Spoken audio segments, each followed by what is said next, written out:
شہباز شریف کو پکڑنے کا بڑا شوق تھا. آپ تو بات چیت کرنے کی پوزیشن میں نہیں ہیں. آپ اس پوزیشن میں نہیں ہیں کہ آپ اپوزیشن کے ساتھ قومی معاملات پہ گفتگو کر سکیں. 11 ووٹوں کی آپ کی حکومت ہے, وہ 11 بھی آپ کے اپنے ووٹ نہیں ہیں. آپ کو بھی پتا ہے وہ ووٹ کہاں سے آئے ہوئے ہیں اور ہمیں بھی پتا کہاں سے آئے ہوئے ہیں. یہ تہمت ویسے تو ماضی میں بھی ہر حکومت پہ ہر ایوان پہ لگتی رہی ہے, لیکن سچ یہ ہے کہ جتنا بے توقیر اس ایوان کو دور میں کیا گیا اس کی کوئی نظیر اس سے پہلے نہیں ملتی. ایک دوسرے کی بے عزتی کرنے کا مینڈیٹ لے کے تو ہم یہاں نہیں آتے. لوگوں نے ہمیں اس لیے ووٹ تو نہیں دیا کہ ہم ہر وقت ایک دوسرے کے اندر کیڑے ڈالیں, کیڑے نکالیں. تنقید کرنی چاہیے, تنقید ہونی چاہیے, لیکن تنقید تو تب کرے جب کوئی سننے والا ہو, کوئی بات پہ عمل کرنے والا ہو, کوئی تجویز لینے والا ہو. ایسا کوئی بندوبست یہاں موجود نہیں ہے. سچ یہ ہے کہ پاکستان میں جمہوریت نہیں. کوئی اس بات کو جلدی مان گیا ہے, کوئی اس بات کو اب مان رہا ہے, کوئی تھوڑے دن بعد مان جائے گا. آپ کو یہ حقیقت پتہ نہیں لگتی کیا؟ مجھے پیپلز پارٹی والوں کو اس وقت خوش نہیں کرنا, لیکن ریالٹی یہی ہے کہ اگر ضیاء الحق کا بدترین مارشل لاء. السلام علیکم. خواجہ سعد رفیق اپنی پارٹی کے اوپر پھٹ پڑے. عمران خان بے قصور ہیں, عوام نے ہمیں منڈیٹ نہیں دیا. ہاتھ جوڑ کر معافی مانگتا ہوں پی ٹی آئی سے. ناظرین یہ کہنا تھا سعد رفیق کا. یہ سنسنی خیز ویڈیو شروع کرنے سے پہلے ناظرین آپ سے گزارش ہے, ہم نے نیچے ڈسکرپشن میں واٹس ایپ چینل کا لنک دے دیا ہے, آپ لازمی جا کے اس سے فالو کر لیں. پی ٹی آئی اور عمران خان سے ریلیٹڈ نیو اپڈیٹس ملیں گی, اور کرکٹ کی بھی. اگر آپ نے ابھی تک اس چینل کو سبسکرائب نہیں کیا تو سبسکرائب لازمی کر لیں اور بیل آئیکن کو بھی پریس کر لیں. آپ کی محبت کا شکر گزار ہوں. چلیے ویڈیو شروع پارٹی کو ختم نہیں کر سکا تو پھر کسی سیاسی حقیقت کو کوئی ختم نہیں کر سکتا. یہ سچ ہے. تو سمجھ لو کہ وزیر اعظم چور ہے. آپ نے مقابلہ کیا صرف اپوزیشن کا, اور اس کے بعد اس آزاد میڈیا کا جو آپ پہ تنقید کرتا ہے. آپ نے یہ بھی نہیں سوچا کہ یہ وہی لوگ ہیں جو آپ کی حکومت لانے والوں میں شامل تھے. آپ نے ان کو بھی ٹارگٹ کر دیا کہ مخالفین کو ننگی گالیاں نکالتا ہے, اور جو آپ کو تلقین کرتا ہے کہ آپ سیٹلمنٹ کریں, ریزالو کریں, وہ آپ کو برا لگتا ہے. آپ کو ملتا ہے کہ اس سارے کام سے؟ آپ کیا خیال ہے یہ لوگ اپنا دین دھرم بدل لیں گے, اپنے موقف بدلیں گے؟ صرف آپ ایک نفرت پیدا کر رہے ہیں جو ہماری اولادوں تک جگہ نکالتا ہے. اور جو آپ کو تلقین کرتا ہے کہ آپ سیٹلمنٹ کریں, ریزالو کریں, وہ آپ کو برا لگتا ہے. آپ کو ملتا ہے کہ اس سارے کام سے؟ آپ کیا خیال ہے یہ لوگ اپنا دین دھرم بدل لیں گے, اپنے موقف بدلیں گے؟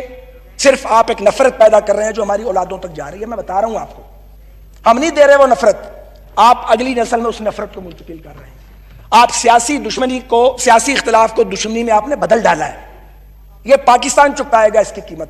آپ میں سے بہت سارے پالیٹکس میں نہیں ہوں گے, فارغ ہو گئے ہوں گے, ان کا نام ہی نہیں ہوگا سیاست میں. بہت سارے گھروں میں چلے گئے ہوں گے, مگر پاکستان اس کو بھگتے گا. معاف کر دیں پاکستان کو, معاف کر, رحم کریں اس ملک کے اوپر. ہم اینڈ پہ آ گئے ہیں. اس ملک میں مشرقی پاکستان کے ٹوٹنے سے سبق نہیں سیکھا گیا. اگر آپ کے پاس وہ کیپیسٹی نہیں ہے, آپ تو بات چیت کرنے کی پوزیشن میں نہیں ہے.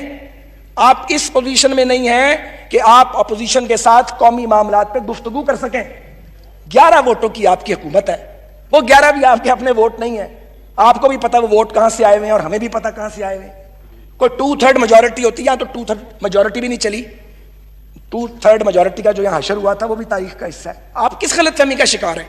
آج لوڈ شیڈنگ پھر شروع ہو چکی ہے, پیٹرول کے لیے لائنیں لگ رہی ہیں, آٹا چینی کا بحران پیدا ہو چکا ہے. مجھے بتائیے آپ پاکستان کو کدھر لے کے جا رہے ہیں؟ اگر کل کسی نے آپ سے پوچھا رسیداں کڈو, حساب دیو, تو کیا کریں گے؟ تو پھر رسیدیں دکھانی پڑیں گی نا, پھر حساب بھی دینا پڑے گا. تو یہ آپ کے حالات ہیں.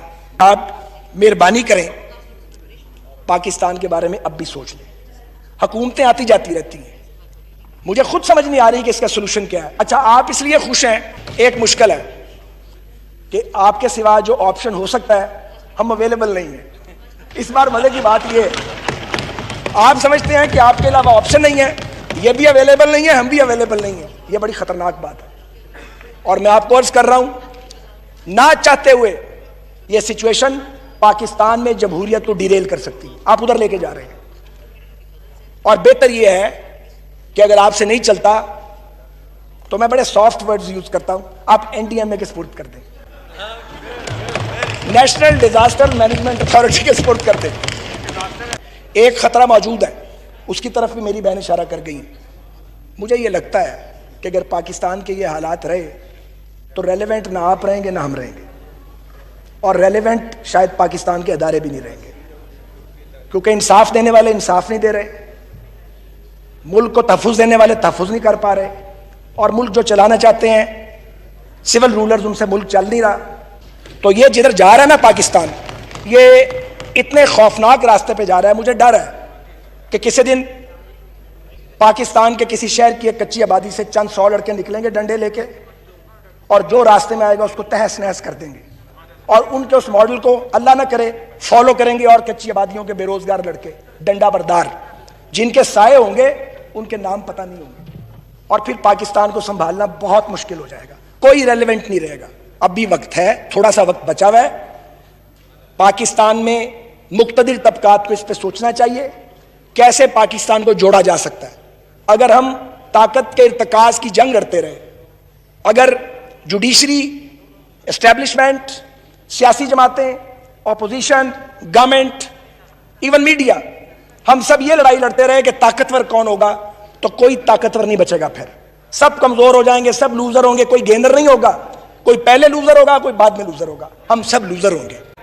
اپوزیشن کو گھسیٹنا, ڈریگ کرنا, مخالفین پہ پھپتیاں کسنا, بہتان لگانا, مخالف جماعتوں کو انگیج کرنے کی کوشش کرنا کہ ان کو مقدمات میں الجھاؤ, اس سے ملک نہیں چلتے. پاکستان بہت بڑے کرائسس کا سامنا کر رہا ہے.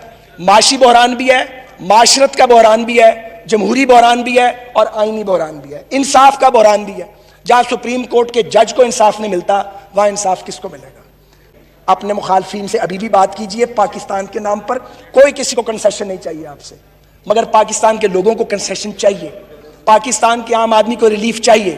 ضروری ہے, لازم ہے, کوئی شارٹ کٹ نہیں ہے کہ آپ قوم کو جوڑنے کی کوشش کریں, ہم قوم کو جوڑنے کی کوشش کریں.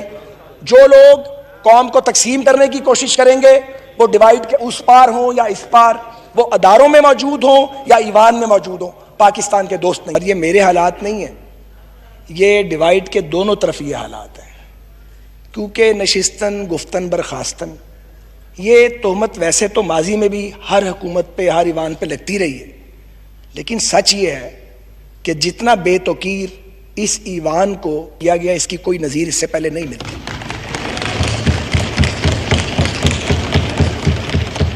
ہم یہاں یہ درست کہا, ایک پی ٹی آئی کے کسی دوست نے بھی یہ بات, ہم یہاں پہ ایک دوسرے کے گریبان پھاڑنے تو نہیں آتے, ایک دوسرے کی بے عزتی کرنے کا مینڈیٹ لے کے تو ہم یہاں نہیں آتے. لوگوں نے ہمیں اس لیے ووٹ تو نہیں دیا کہ ہم ہر وقت ایک دوسرے کے اندر کیڑے ڈالیں, کیڑے نکالیں. تنقید کرنی چاہیے, تنقید ہونی چاہیے, لیکن تنقید تو تب کرے جب کوئی سننے والا ہو, کوئی بات پہ عمل کرنے والا ہو, کوئی تجویز لینے والا ہو. ایسا کوئی بندوبست یہاں موجود نہیں ہے. سچ یہ ہے کہ پاکستان میں جمہوریت نہیں. کوئی اس بات کو جلدی مان گیا ہے, کوئی اس بات کو اب مان رہا ہے, کوئی تھوڑے دن بعد مان جائے گا.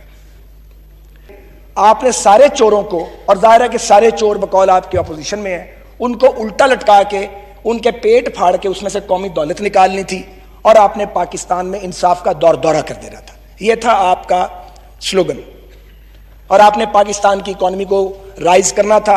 اور آپ کے لیڈر فرماتے تھے اور بار بار یہ بھاشن دیتے تھے کہ جب غربت بڑھ جائے تو سمجھ لو کہ وزیر اعظم چور ہے. وہ فرمایا کرتے تھے اور وہ باقاعدہ نقلیں اتارتے تھے کہ کشکول لے کر پھرتے ہیں اور مجھے شرم آتی ہے, میں تو خودکشی کر لوں گا. اللہ نہ کرے وہ کبھی خودکشی کریں, لیکن آپ نے پاکستانی قوم کو خودکشیوں پہ مجبور ضرور کر دیا.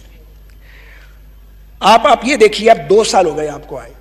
آپ کو مقابلہ کرنا تھا بھوک کا, بے روزگاری کا, غربت کا, ناانصافی کا.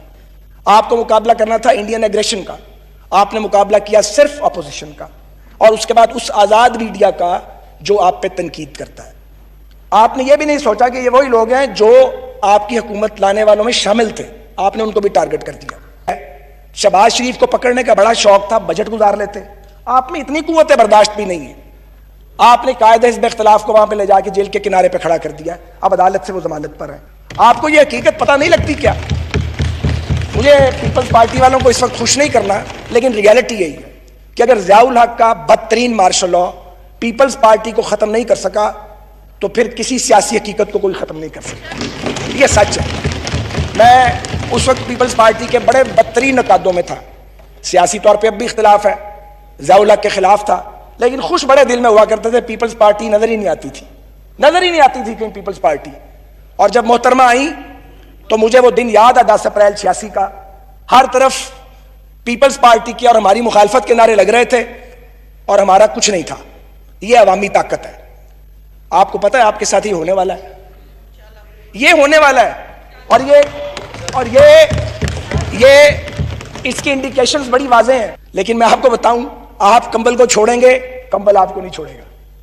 حکمرانی کا کمبل آپ کی جان نہیں چھوڑے گا, جان چھڑائیں گے.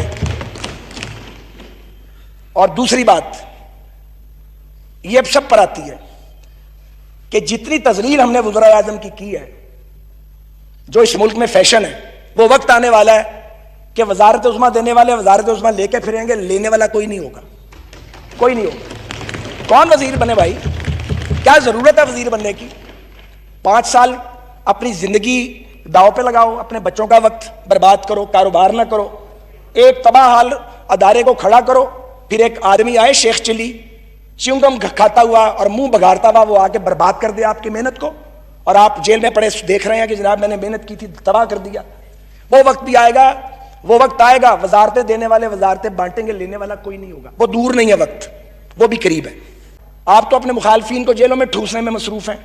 اوورسیز پاکستانی آپ کا ووٹ سے زیادہ آپ نے انہیں رول کے رکھ دیا ہے. لوگ سڑکوں پہ آ گئے ہیں, پی آئی اے تگنے کرائے لے رہا تھا, باقیوں کو تو چھوڑ دیں. آپ نے کوئی کریش پروگرام نہیں بنایا انہیں پاکستان واپس لانے کے لیے. آپ سوچیں آپ نے کیا کیا ہے. اس لیے کہ آپ کا فوکس نہیں ہے. یہ نہیں کہ آپ کر نہیں سکتے تھے, آپ کے پاس بہت سے تجربہ کار لوگ موجود ہیں, بڑے بڑے عمدہ لوگ بھی آپ کے پاس موجود ہیں, لرنڈ لوگ موجود ہیں. آپ نے ان کی صلاحیت سے کوئی فائدہ نہیں اٹھایا. آپ کے نزدیک آپ کی اپنی جماعت پہ وہ محترم ہے جو آپ کے مخالفین کو نہیں. آپ نے خواجہ سعد رفیق کی تقریر سنی, کافی جذباتی تقریر تھی. پارلیمنٹ میں اچھی اچھی تقریریں سب بھی کرتے, مزہ تب ہے جب پریکٹیکل کوئی اس پر عمل بھی کرے. خواجہ سعد رفیق کا کہنا تھا پی ٹی آئی اور عمران خان کو لوگوں نے مینڈیٹ دیا, اس کی مینڈیٹ کی رسپیکٹ کرنی چاہیے. کب تک ایک دوسرے کو سیاسی انتقام کا نشانہ بنائیں گے؟ ناظرین بالکل بات صحیح ہے, جو بھی سیاست دان آتا ہے ایک دوسرے کو سیاسی انتقام کا نشانہ بناتا ہے. آپ پیچھے ہسٹری دیکھ لیں, ذوالفقار علی بھٹو کو پھانسی پر لٹکایا گیا. ابھی دیکھ لیں عمران خان جیل میں, نواز شریف جیل میں گیا, اس کی بیٹی جیل میں گئی. یہ سلسلہ کب رکے گا؟ اس میں نقصان کس کا ہے؟ پاکستان کا ہے اور پاکستان کی عوام کا ہے. عمران خان صاحب نے کیا تھا اپنی حکومت میں, نواز شریف اور اس کی بیٹی کو جیل میں ڈالا, وہ بھی غلط تھا. آج یہ جو کر رہے ہیں یہ اس سے بھی غلط ہے. وقت کا پہیہ گھومتا ہے, آج ان کی حکومت ہے, کل کو پھر پی ٹی آئی کی آئے گی, پھر یہ کیا کرے گے؟ عوام ان کو ووٹ اس لیے نہیں دیتی یہ ایک دوسرے کو سیاسی انتقام کا نشانہ بنائے, بلکہ اس لیے دیتی ہے یہ ہمارے مسائل حل کریں گے. یہ تو بالکل الٹا ہوا, ان لوگوں کی آپس کی سیاسی لڑائی ہی نہیں ختم ہو رہی. جیسا کہ ناظرین آپ کو پتہ ہے ہمارے پاکستان میں مہنگائی, بے روزگاری عروج پہ, اور اس میں پاکستان کی غریب عوام مہنگائی کی چکی میں پس رہے, اور ہمارے سیاستدان ایک دوسرے سے سیاسی انتقام لینے پر تلے ہوئے ہیں.